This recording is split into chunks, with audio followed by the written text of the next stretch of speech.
નમસ્કાર મિત્રો, સ્વાગત છે તમારું અમારી YouTube channel Gujarat jobs and ન્યૂઝમાં.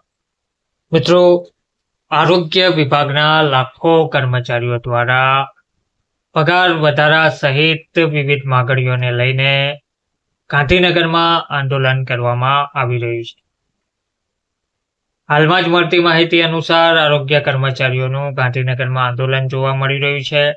પંચાયત વિભાગના 300 થી વધુ કર્મચારીઓ માર્ચ સીએલ પર 10 દિવસ પછી અચોક્કસ મુદતની હડતાલની ચીમકી પણ ઉચ્ચારી છે. ગુજરાત પંચાયત વિભાગના આરોગ્ય કર્મચારીઓએ પડતર માગણીઓને લઈને ગાંધીનગરના સેક્ટર 6 સત્યાગ્રહ છાવણી ખાતે ધરણા પ્રદર્શન શરૂ કર્યા છે. વિધાનસભા સત્ર દરમિયાન યોજાયેલા આંદોલનમાં રાજ્યભરમાંથી કર્મચારીઓ જોડાયા છે. આરોગ્ય કર્મચારી મહાસંઘે છેલ્લા 2 વર્ષથી સરકારમાં અનેક રજૂઆતો કરી છે.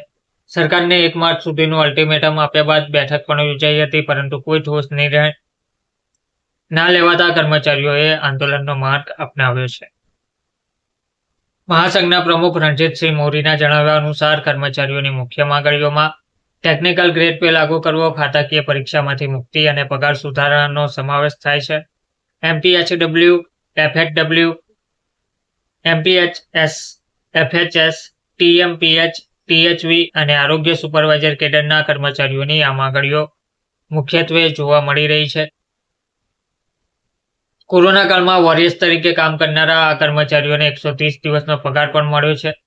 ટેકનિકલ અહેવાલ આપ્યા છતાં નિર્ણય વિલંબિત થઈ રહ્યો છે. જો 10 દિવસમાં કોઈ નિર્ણય નહીં આવે તો આ ચોક્કસ મુદતની હડતાલ પર જવાની ચીમકી આપવામાં આવી છે. ગાંધીનગર જિલ્લામાંથી 300 થી વધુ કર્મચારીઓ માર્ચ સીએલ લઈને આંદોલનમાં જોડાયા છે. મંડળ હવે જિલ્લાઓમાં બેઠકો યોજી આગામી આંદોલનની રણનીતિ નક્કી કરશે તેવું પણ કહેવામાં આવી રહ્યું છે.